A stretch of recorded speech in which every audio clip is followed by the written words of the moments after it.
Nama saya Supriwanto, saya beralamat di Kembang Limboyo Ngadirjo. Saya pengrajin jaran kepang.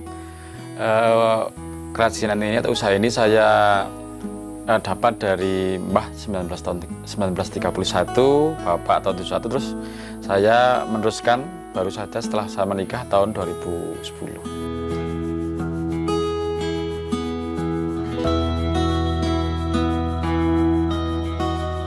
Sebelum itu kan Bapak sudah buat jaran kepang dan sebagainya. Akhirnya mau tidak mau dari kecil ya sering lihat Bapak bikin jaran kepang ini, terus saya tertarik untuk belajar juga. Terus Bapak juga selalu mengatakan bahwa ini kamu lestarikan karena ini salah satu warisan budaya untuk di Temanggung itu sendiri, seperti itu. Jadi saya belajar membuat jaran kepang.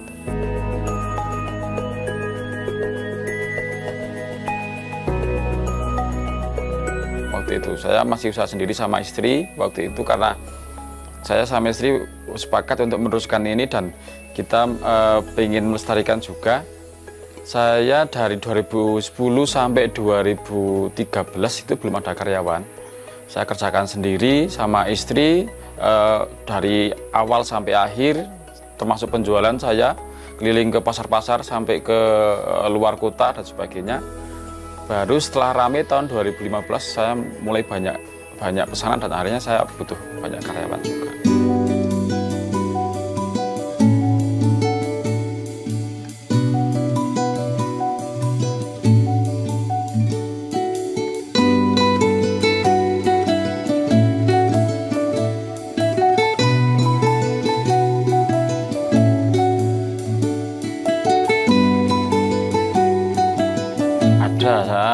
Selain melestarikan itu, tujuannya juga saya ingin memperkenalkan bahwa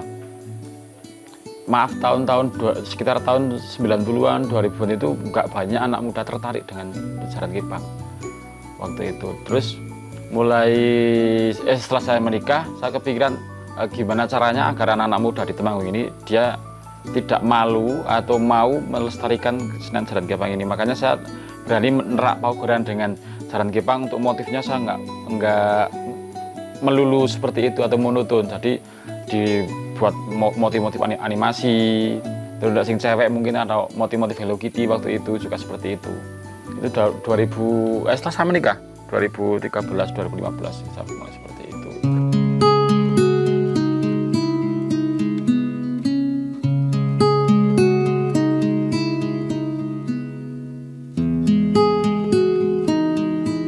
Nggak ada sih, saya dulu sekolah mah di SMK YIP. Saya di akuntansi, istri saya mondok, saya nyambi mondok juga. Cuma ini kan ilmu ini kan saya dapat dari keluarga saya, jadi ya alhamdulillah kayak nggak perlu belajar kemana-mana, udah dapat ilmu untuk belajar jaran kepang, pembuatan jaran kepang ini sendiri. Juga saya belajar tentang sedikit sejarah tentang jaran kepang juga, seperti itu.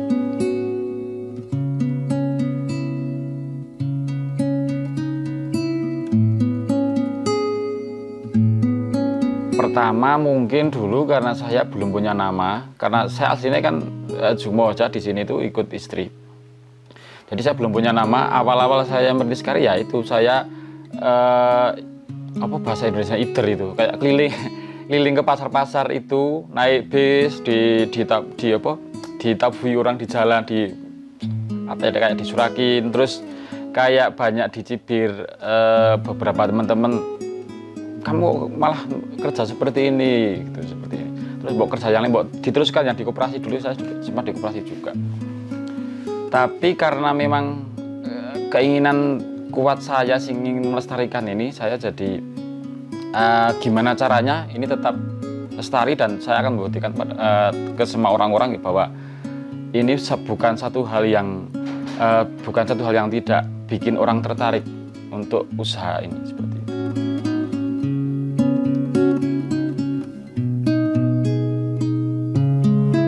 Untuk sejarah jaran kepang itu sendiri, karena saya ini dapat ya juga kata orang ya jari dari mbah, dari bapak. Untuk di Temanggung sendiri itu sebenarnya sejarah jaran kepang itu sangat erat kaitannya dengan, ada yang bilang tentang rakyat pikatan. Terus Nek kalau kata Mbah, sebenarnya Jaran Kipang itu kan dari ujung Jawa Timur sampai paling barat itu Banyumas. Itu ada kesenian Jaran Kipang semuanya. Tapi Jaran Kipang Temanggung itu paling beda. Udah bentuknya beda, motifnya beda, bentuk tariannya juga beda. Di Temanggung itu tidak ada satu penokohan khusus tentang Jaran Kipang, hanya menggambarkan tentang prajurit berkuda atau sedang ulah kanuragan seperti itu. Nek miturut Mbah, kebanyakan rata-rata sebagai ini kayak hiburan masyarakat, karena beberapa hiburan masyarakat yang dia itu terinspirasi dari pergerakan prajurit seperti itu.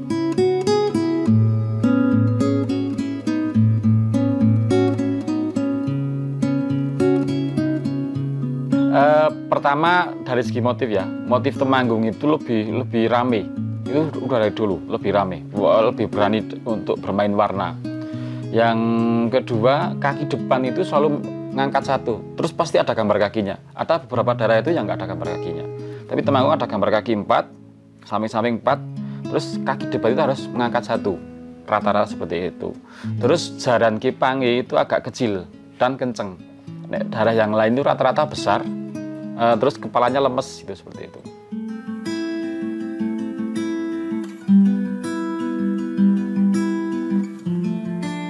Dulu nggak ada, nek sekarang ada namanya kandang Jaran Kipang. Karena tempat usaha ini kan dulu ini kandang kambing. Terus mertua karena udah sepuh, dia liren untuk itu ternak kambing. Terus tempat kambing itu saya rubah untuk tempat usaha ini. Jadi saya namai kandang Jaran Kipang seperti itu.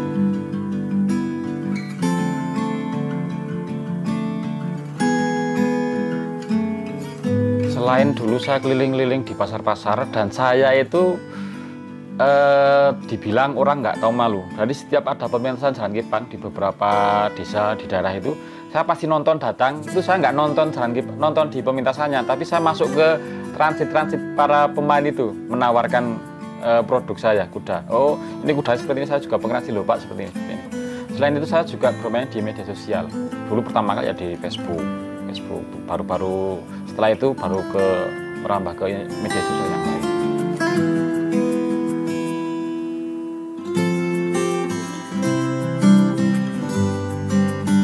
Semuanya sih sebenarnya. Untuk saat ini itu saya lebih lagi fokus ke regenerasi. Jadi saya itu banyak teman-teman yang belajar cara pembuatan di sini, banyak belajar batik, buate, dan itu memang saya fokus ke situ biar nanti generasi yang akan datang ada yang membuat seperti itu. Dan sekarang alhamdulillah banyak sekali pengrajin Jaran Kipang yang muda-muda, yang baru-baru, dan alhamdulillah pelaris-laris juga. Dan yo selain karena saya nggak pede suatu saat nanti anak saya meneruskan apa tidak, jadi saya memang itu fokus untuk ke teman-teman saya, masuk ke beberapa komunitas, terus masuk ke sekolah-sekolah untuk mengenalkan ini dan mengajarkan beberapa cara pembuatan Jaran Kipang.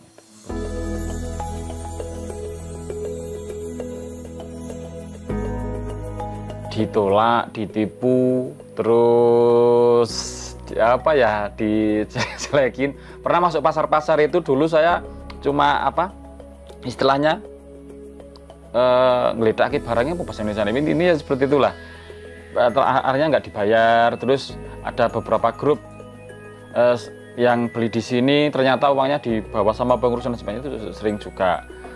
Tapi itu buat saya salah satu sejarah atau perjalanan saya hingga saat ini seperti ini. Dan kendala juga pernah saya ngirim ke luar pulau, ditipu orang, atau pernah ngirim ke luar negeri. Harga saya sekian tapi sampai sana sekian dan sebagainya, tapi saya nggak diberitahu, sering juga. Tapi ya nggak apa-apa lah, senang saja. Untuk bambu saya sekitar sini saja, cuma untuk bambu yang paling bagus saya ambilnya di daerah Jumo, Kandangan. Itu karena memang kadar airnya nggak terlalu banyak. Nah, di daerah sini, daerah Ngaderjo, naik itu kadarnya terlalu banyak, nanti itu akan berpengaruh sama kualitas kudanya. Cepat dimakan itu bubuk apa namanya, cepat rusak lah seperti itu.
Pertama pemilihan bambu itu dulu, bambu yang paling bagus, terus rata-rata ngambilnya malah di tengah.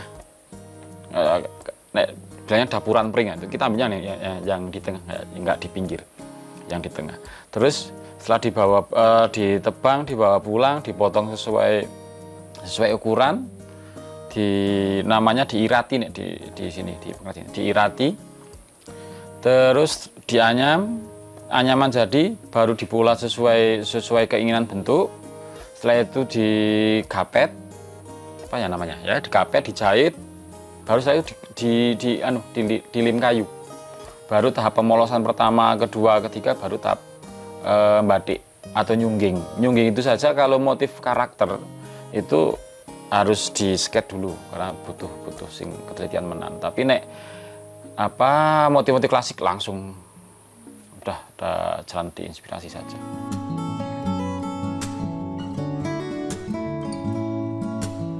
Dulu sebenarnya Jaran Kipang Temanggung bukan hanya Temanggung saja. Dulu rambutnya itu pakai rambut ijuk. Rambut ijuk baru era tahun 80-an. 80-an masuk ke rambut sapi, ekor sapi itu. Nah, rambut kuda itu malah sebenarnya baru. Sekitar tahun 2010-an lah. 2010-2011 baru mulai banyak rambut kuda. Terus sekarang ada lagi rambut sintetis dari plastik, tapi cepat rusak nih kalau itu. Kebanyakan sekarang pakai rambut kuda sama rambut sapi itu. Nek asli Temanggung malah pakai rambut ijuk aslinya dulu itu. Cuma itu sudah pembaharuan saja. Saya nek rambut kuda dari Sumbawa, dari Sulawesi, dari Makassar. Terus ada yang dari Jakarta juga, malah Jakarta ada. Dari Jawa Timur ada, ekor sapi sekeliling sini saja, Solo, Jogja, seperti itu. Hampir setiap hari sih Mbak, hampir setiap hari kita produksi. Jadi alhamdulillah yang saya bukan pekerja ya, tapi kayak mitra. Jadi kerja di sini itu kayak borongan. Corok ngelukis ya itu per lukis berapa, lukis seperti apa, seperti ini nanti harga berapa. Terus untuk yang nganyam itu juga nanti per lembar anyaman saya hargai sendiri. Jadi mereka bisa bekerja di rumah, nggak melulu di kandang gitu. Hampir setiap hari kita proses. Cuma untuk motif-motif sing agak rumit, karena sekarang banyak yang rumit, motif-motif karakter itu biasanya tergantung moodnya si pembatik, si penyungging, rata-rata seperti itu.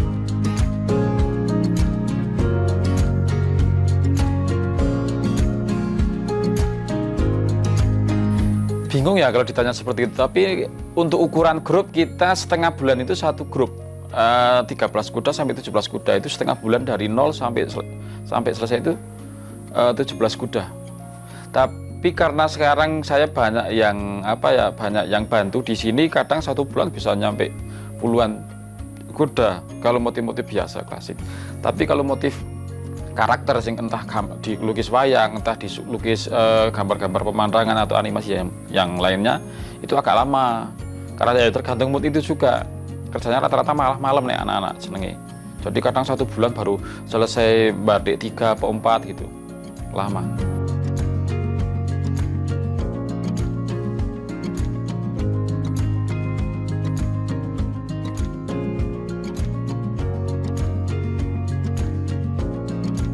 Berubah-ubah ya Pak. Dulu masih motif tahun 70-an itu kan semua motif sama, 70, 80 itu sama, semua motif hampir satu Temanggung. Cuma di era tahun 2000-an udah mulai berubah, kita udah mulai banyak variasi juga. Tiap tahun berubah Mbak, tahun-tahun 2015 sampai 17 itu seneng gambar-gambar animasi, Doraemon, Hello Kitty, terus One Piece seperti itu. Terus motif-motif kayak gambar wayang dan sebagainya. Sekarang masih ada sih, masih ada yang minat itu gambar animasi itu. Cuma tahun ini kembali ke klasik lagi, mereka kayak lebih suka ke klasik Temanggung lagi. Sering berubah-ubah, Mbak.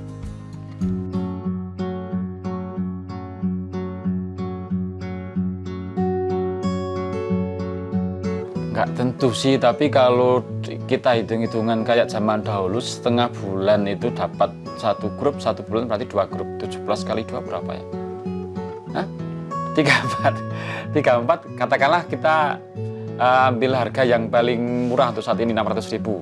atau mungkin yang rambut kuda harga 1 jutaan ke atas, ya dikalikan saja. Tapi kotor loh ya, itu bukan.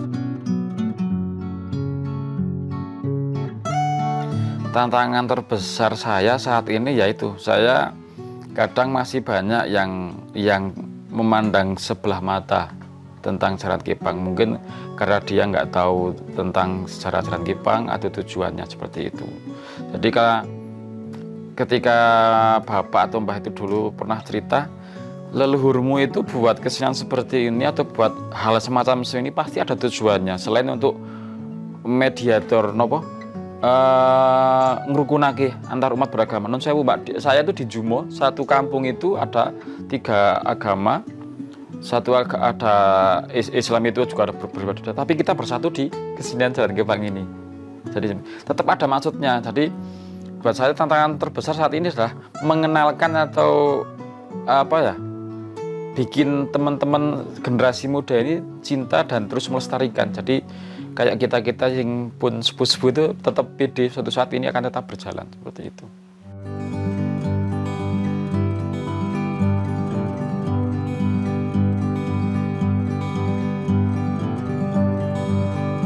Nggak ada, semuanya kepake semua. Semuanya kepake semua. Limbah saseran bambu itu juga nanti dibuat bahan bakar juga. Ini di dapur. Terus bekas kaleng cat tuh kita kumpulkan, nanti juga ada yang ngambil juga.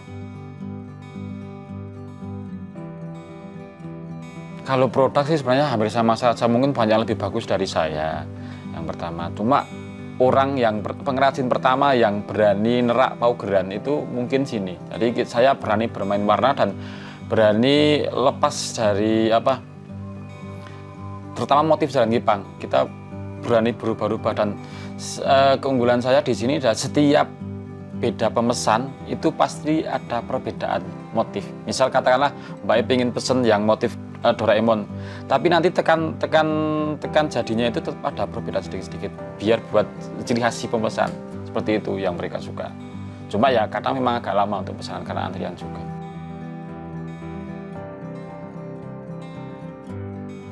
Saya ingin kembali ke pasar lagi, dan saya kebetulan dulu kan terakhir 2015 saya berhenti di store di pasar-pasar di grosir-grosir.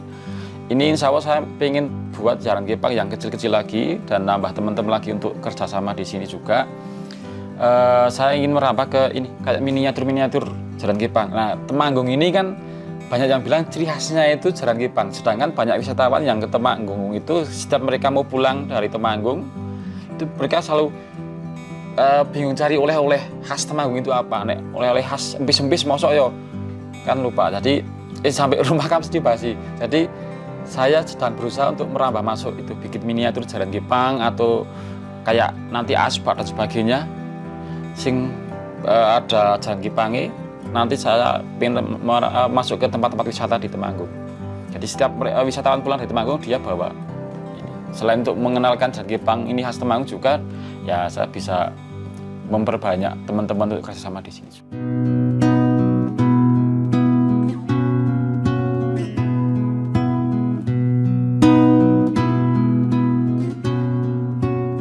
Terakhir mungkin saya hanya berharap untuk teman-teman pengrajin untuk tetap semangat. Rezeki itu kan sudah ada yang ngatur, tapi alhamdulillah semua pengrajin di Temanggung ini walaupun puluhan mereka laris semuanya, alhamdulillah. Dan harapan saya untuk masyarakat Temanggung terutama generasi muda untuk belajar mencintai, belajar lebih tahu kesenian khas Temanggung ini, jaran kipang ini. Karena Temanggung jaran kipang ini kan juga sudah didaftarkan sebagai warisan budaya tak benda milik Kabupaten Temanggung. Belajar yang menan jangan selalu mengaitkan jaran kipang ini dengan hal-hal sing nggak masuk di akal. Karena ini hanya murni kreasi dari masyarakat atau rakyat untuk menghibur kita semuanya seperti itu.